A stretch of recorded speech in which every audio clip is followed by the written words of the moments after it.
under God, indivisible, with liberty and justice for all.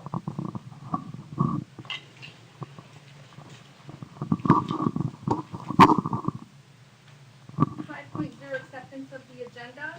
So moved. Support. It's been moved by trustee Jaworski with second by trustee Lombard. Comments or questions? All those in favor? Aye. All those opposed? Motion carries 7-0.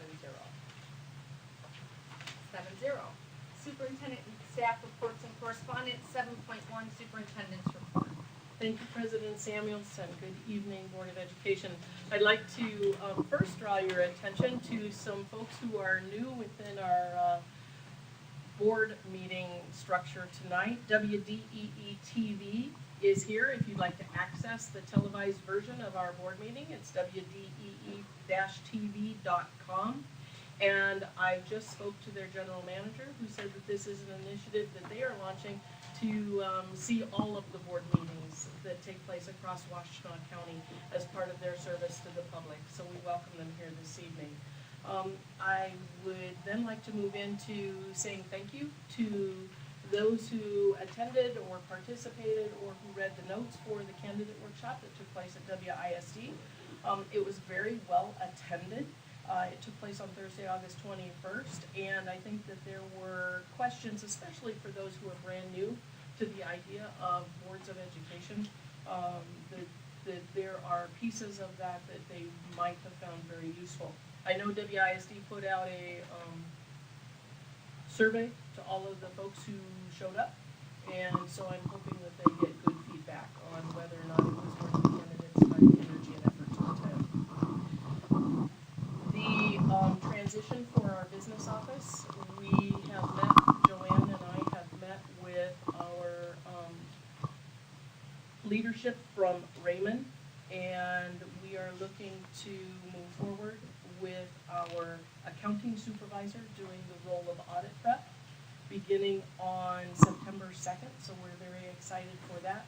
And as was suggested in the Board of Education meeting where the proposal was taking shape and where you approved of that proposal, Raymond has been able to comply with the idea of transitioning services so that the accounts payable position would not officially start as a Raymond employee until January 2nd. And so I found them very good to work with, and anything to add at all, Joanne, please do so in your report. That would be great. I did attend this afternoon an interview for our shared services position that has been budgeted and planned with WISD for technology director. So more about that will be forthcoming at a subsequent meeting as we move forward with that restructuring of our technology services. And one of the most exciting pieces for us in terms of our enrollment process is that we sent in a waiver request to the state of Michigan for our school of choice window to expand that, and it was granted. And so now our school of choice window extends until September 30th. So if you know any parents who wanted to bring their children here to Lincoln but were worried that they missed the deadline, please let them know, and we will have that in big bold print on our website and posted in other venues so that everyone knows that the school of choice window was extended. We just got notified today. So, anything else? That's all I have. All right, great. If you have any questions regarding that information, please let Superintendent know. 7.2 Curriculum and Instruction Report. We do not have one this evening. Moving on to 7.3 Finance and Human Resources Report.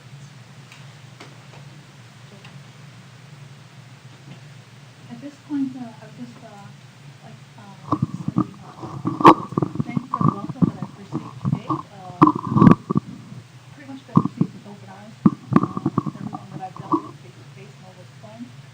Right now, I'm just trying to wade through all of the detail and absorb as much as I can of the new situation that I'm throwing into at this point. My priorities at this point are to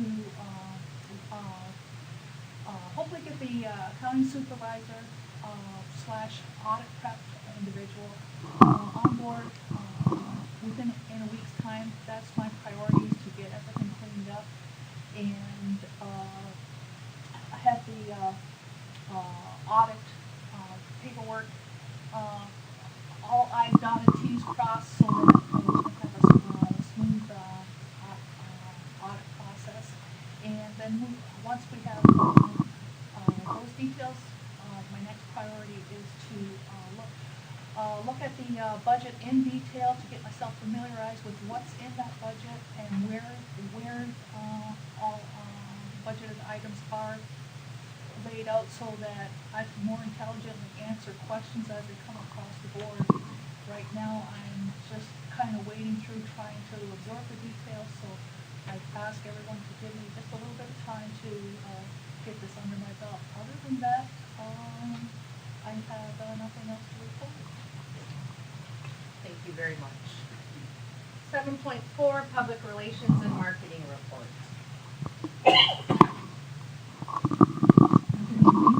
I wanted to thank everyone who attended the Heritage Festival Parade. We had a good showing, and in fact, our band received Best in Show from Heritage Festival, and it came with a monetary prize as well. So I just wanted to say thank you to everyone who was able to support us. We had a lot of activity around our booth. I know that we handed out several school of choice applications, and so hopefully we're seeing them come in. I did want to update the board on our current enrollment. On August 20th, we had an after-hours event. We had about 15 full or partial enrollments occur that night and 3 school of choice applications. Our current enrollment as of this afternoon is at 4,076 enrollments, with 55 pending inputting. That brings us at 4131. That doesn't include some information from WISD on the Y-High and ECA. I did make a call to them, but they were unavailable for me to ask for our updated numbers there. During the 2 weeks last year, the last week of August, the first week of September, we processed nearly 150 applications. So if today's indication is any indication, and we know that it generally is, as soon as the communicator comes out, it's just go, go, go. We should be able to meet our projected numbers of 42. So we are continually moving people through the process as quickly as possible. And then with the extended waiver for school of choice, we open up an additional opportunity for people who may have missed the window. But I'm thinking particularly kindergarten families who are new and don't realize how the process works. If they miss that window, then we have the opportunity to bring additional kids in that. So we're just moving forward, and the new community engagement office has been a hit. People are walking in, there's things for the kids to do. It's much more roomy, it's much more inviting, and I think it's making a difference. Thank you. Any questions? All right, thank you very much.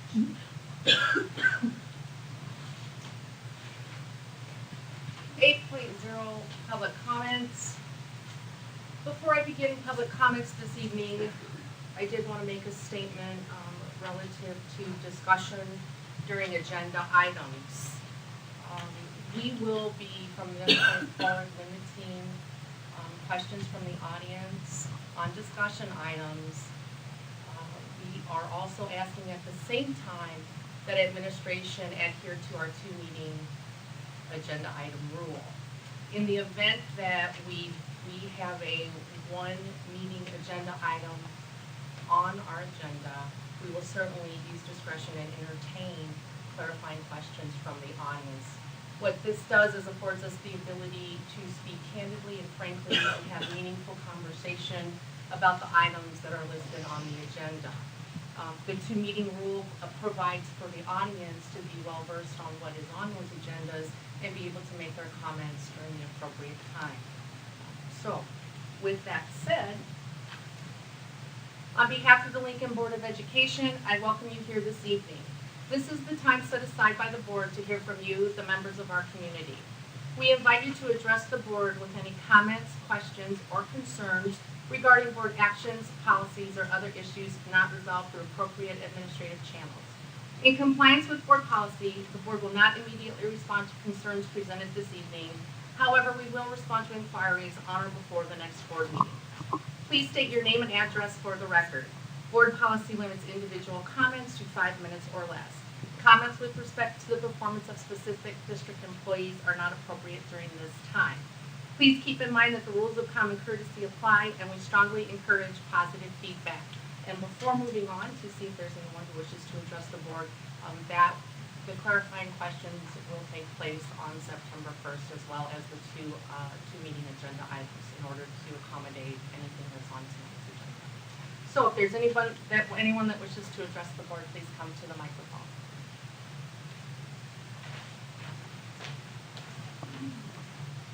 My name is Gail Burdett, 8424 Crusshire Drive. On new business, I see that there's a recommendation before you for a curriculum director.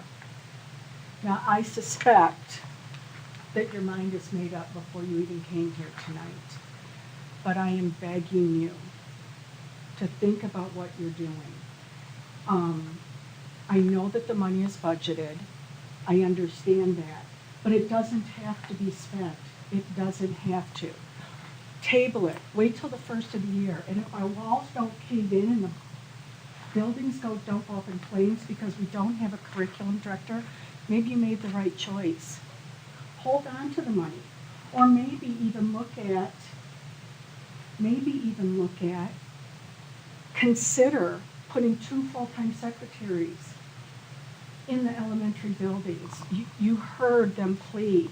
Anybody that's gone into those offices any time of the day sees how busy they are.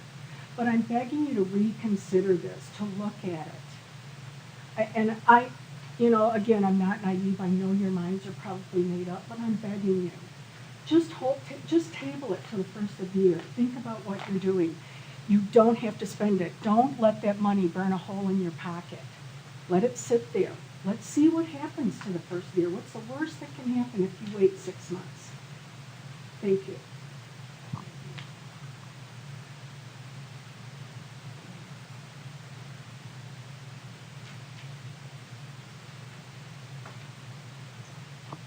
Tom Burdett, 8424 Crusshire Drive. I'm going to expand on Gail's comments a bit. Since the spring, when the employees of this district made significant concessions, and Governor Snyder recognized, if I've got a snowball's chance of getting reelected, I've got to make myself look good to the education community. So we're going to give some districts $175, which is an election year gift. And if you think you're going to get $175 next year, I've got a bridge for sale somewhere for you. In addition to that, you've made staff and program reductions. So what's become of that money? Well, let's review. You've added numerous administrative positions. You've spent about $200,000 or more on consulting fees. And not one instructional position has been added.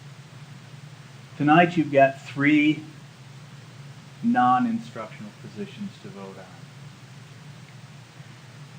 On August 11th, you were presented with a deficit elimination plan that projects out to 2016. The estimated fund balance at the end of all of that is $80,000. Now that's down from $190,000 that you started with in April.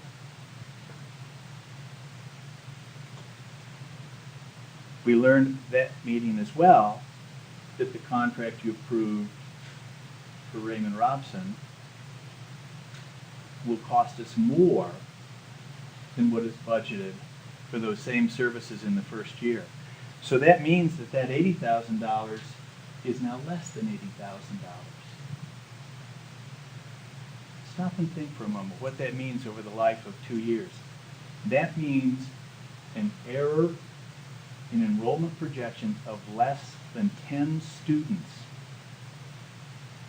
Means we will not achieve the goals of the deficit elimination plan. Those aren't even razor-thin margins. Those are unrealistic margins. You are playing with fire, and it's called financial failure. I'm going to ask you not even to go beyond what Gail asked. Table all of these recommendations. Consider an immediate spending and hiring freeze until, as that departed consultant taught us, don't spend money you don't have. You don't know what you've got.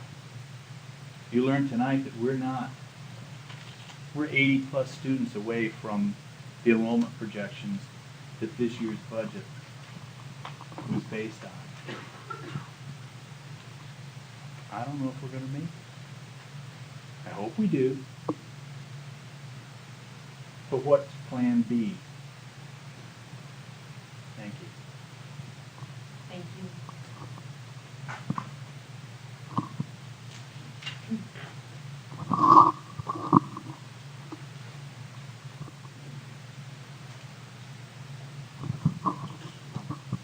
Tanya Mitchell, 630 North Adams.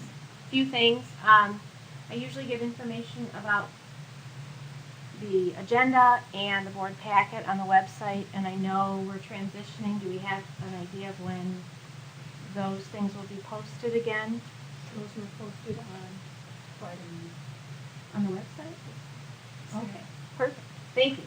And I got an email Friday, so I just assumed that it hadn't been up there. So my apologies.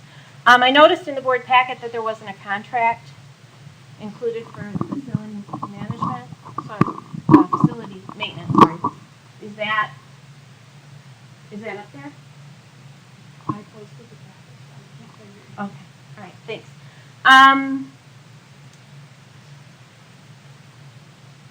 I wanted to let you know that, at Brick we work really, really hard. And I'm very, very proud of us. And I know you all must be as well. And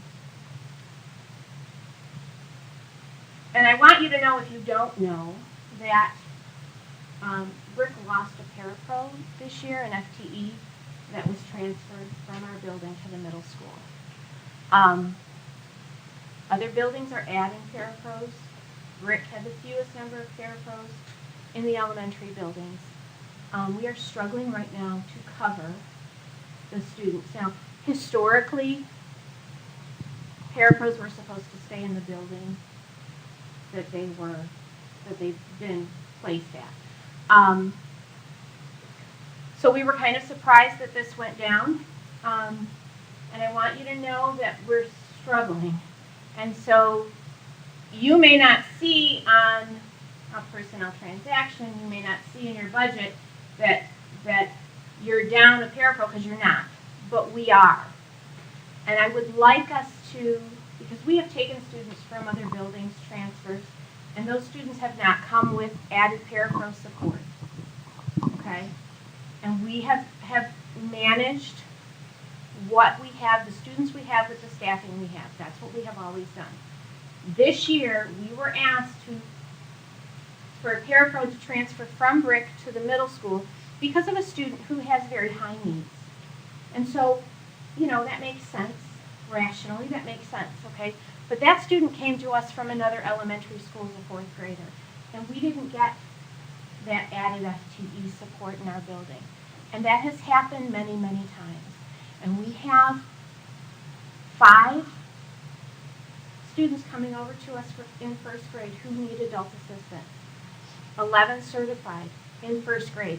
That's the highest number we have ever had. And so I'm struggling to cover those students. So I just want you to know that It may not hit the budget, but it is hitting us.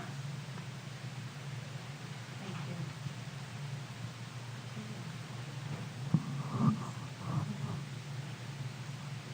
All right. Is there anyone else that wishes to address the board at this time?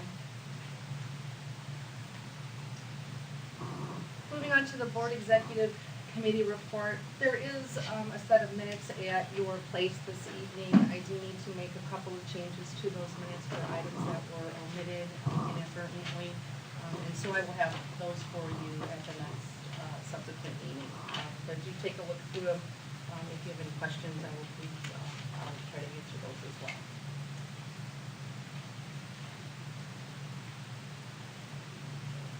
(9.2) Board Performance Committee Report. The Board Performance Committee met this afternoon at 4 o'clock in the Superintendent's Conference Room. Present were myself, Trustee Gurka, Trustee McMahon, Superintendent Bodger, and Representative Fenke. We discussed our strategic plan, report guidelines, and set a calendar for those items. And we also discussed evaluation tools and legislation that's moving forward, hopefully very soon, for school evaluation tools. We meet again September 22nd at 4 o'clock in the Superintendent's Conference Room.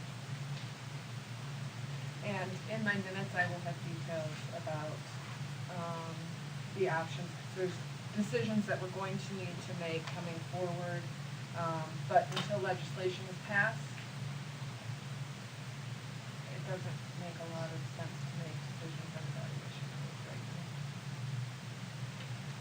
Okay, and so to that, I would also add that we will ask Representative Zemke to present before the full board so that we all have the same information.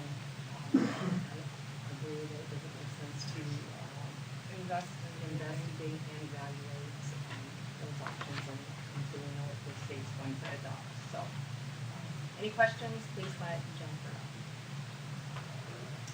Board Planning Committee report. Yes, the Board Planning Committee met on August 18th at 5 p.m. in the Superintendent's Conference Room. Members present was myself, Yolene Williams, Superintendent Bonter, Nicole Holden. We basically discussed policies coming up, policy updates in September.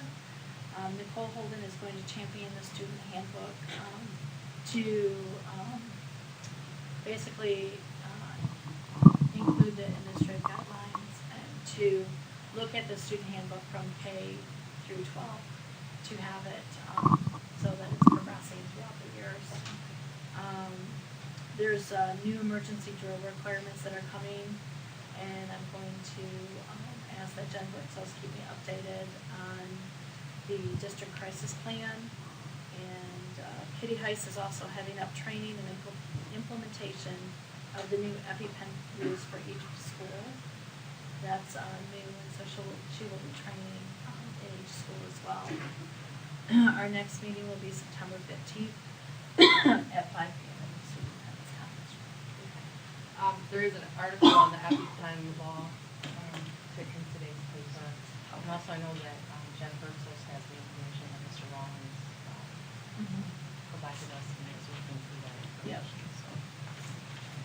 All right, thank you. Any other comments or questions? Moving on to 9.4, reports and correspondence. Trustee McMahon. I have a couple. Just wanted to again touch on, we had a good turnout at the Heritage Festival booth with all administrators pulling in some time.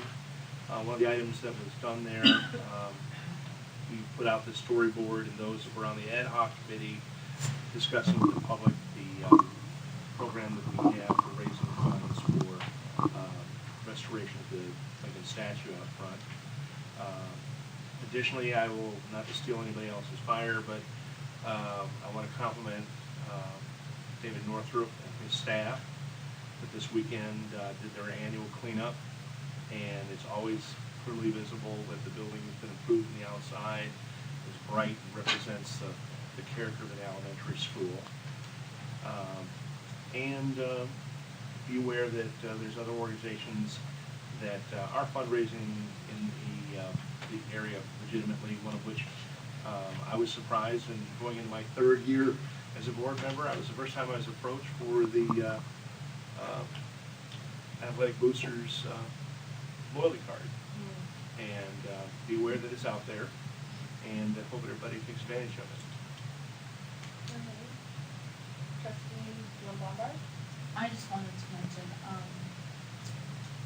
a longtime resident and someone who has children that are in the middle school. She was also our cheer coach last year. She passed away last week of cancer. At the age of 43 years old, she has 2 children in the middle school, and just ask that prayers go out to their family at this time. Her funeral is on Friday, and we will be attending. As part, we spent many years with her in the football and cheer program, so cancer got the best of her. She fought a really good fight, so. Thank you for letting us know.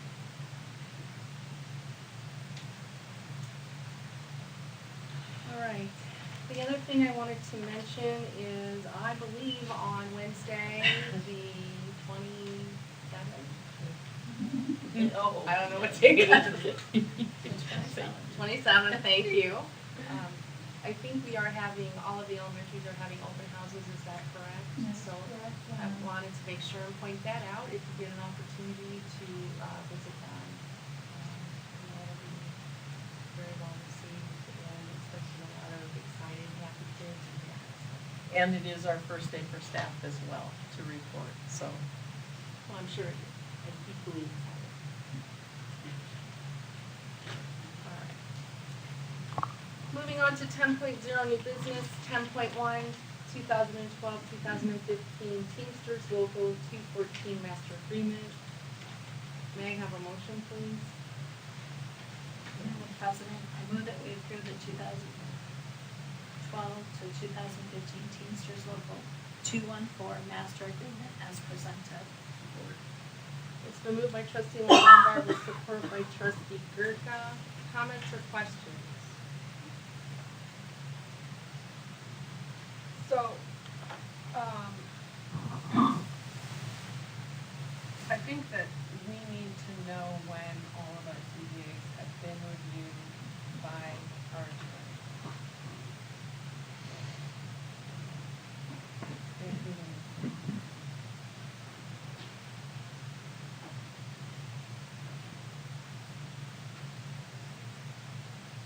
all right, so we'll add that to this contract that we reviewed.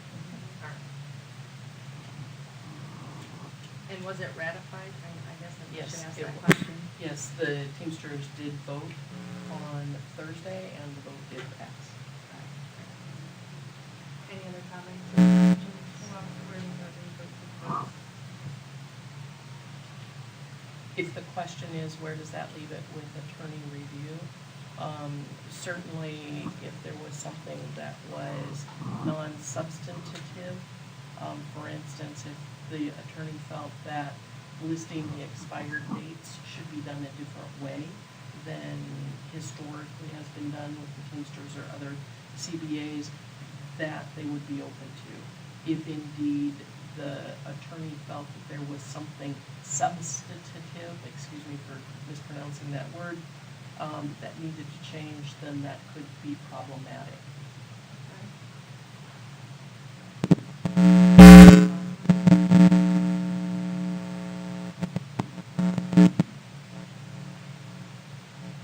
Trustee Gurka? I think that it's really important to put the word in the agreements review, just so that we are protected as a district. In case there's something that, makes it cut and pasted and changed, entire meetings can get screwed up. And it's not intentional, a lot of times, it just happens, so I think it's important for it to be mentioned. Trustee McMahon? On that same note,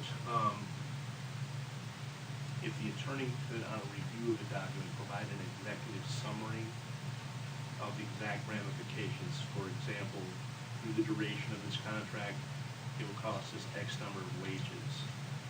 Are there any breaking clauses that we should be aware of that could be generated either statutorily or that look to be down the line, that could be expensive? Those kind of things directly. Right, he would provide an opinion letter, or whoever would provide an opinion letter that would go to the superintendent and the board president, whoever that might be, over a period of time. I just, the reason I say that example, those key points, is having used a lot of attorneys, and they can review a lot of documents and say, yeah, look fine from a contract standpoint, but sometimes the nuances of the ramification, everything's legal, but what is it to the layman? So I'll add to the conversation by saying that typically that type of review is done prior to entering the negotiation process. Depending on what attorney firm you use, they use different financial people, including the district's financial people, to do the summary of what's the financial impact, or what's the potential financial impact of doing something moving forward. For instance, I know that, when Troon engages in a situation where they're part of the negotiations, that's typically done at district request, of course. So at this point, what I'm hearing is that you would like the CBA reviewed so that both the language and any of the financial piece would be done by our own or someone contracted to do the financial impact. The attorney, him or herself, will not do a financial impact study. That's done by an accountant. Trustee Jaworski. I think that was a suggestion. I don't know that the whole board has said that they want that yet. And I am not yet clear what most of the board feels about voting on this or other contracts prior to the review. Well, at this point, I would say that I'm comfortable if the board as a whole would like to table this until it does go out for review. I'm comfortable with the attorney reviewing it, reviewing the language for anything that would hold us liable in it. And I believe that they'll be able to, or they're in a position to let us know if there's a financial impact that we don't necessarily see. I don't believe it requires a financial study up front unless it's a suggestion of the review by the attorneys. So that's my school of thought on that. Anybody this time? Agree with the evaluation before approving. Agree. So do I hear the board saying you want to table this until we get that review for this particular agreement? Yes. For that one? Yeah. All right, so. At the same time, and I don't know if it's appropriate here, then prior to any other agreements, they should all be reviewed, and if that is prior to negotiations, is the proper protocol, then we need to make sure that that's the protocol we're following moving forward. Okay. For any other CBAs during this next year, you know what I mean? So we need to be on a schedule for that as Okay. I get what you're saying. All right. So, back to the. 10.2, may I have a motion, please? Madam President, I move that we deny the leave request for Matt Berman as presented. It's been moved by trustee Jaworski with support by trustee Williams. Any comments or questions? Comments or questions? I will say, I believe this is consistent with other leave requests that come before the board. All in favor? Aye. All opposed? Motion carries 7-0. 10.3, auditor bid award. May I have a motion, please? Madam President, I move that the bid concludes Knopf? not CPA's PC be accepted and presented for the 5-year period, beginning with the audit year ended June 30th, 2014. The term of the audit relationship shall be subject to review by the district on an annual basis and is subject to cancellation by the district within 60 days advance notice. Support. It's been moved by trustee Gerke with support by trustee Newland. Comments or questions? What is the status on that contract? In terms of the letter of engagement, the letter of engagement was sent to Tim Courier at Iyer Howlett. I have not had a response.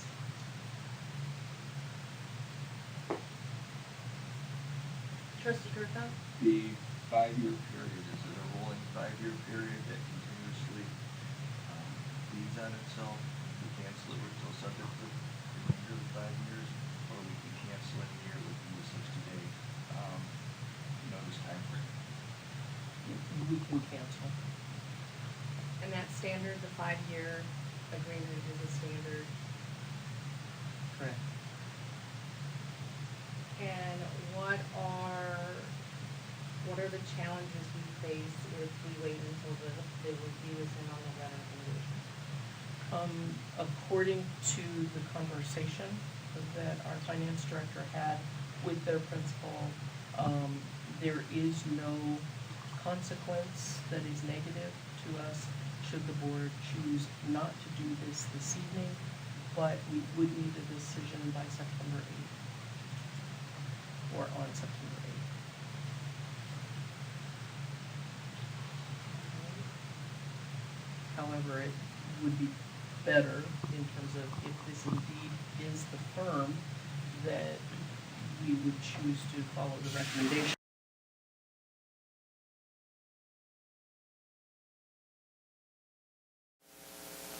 From the WDEE-TV studios in Ypsilanti, Michigan, we invite you to tune in for the Michael G. Nastas Show. I'm your host, Michael G. Nastas, and we interview a variety of different folks in our area making a difference, including politicians, musicians, artists, and people who live in our area making a big difference in our community and our lifestyles. Tune in when you can, anytime, WDEE-TV.com online, sharing Michigan with the world.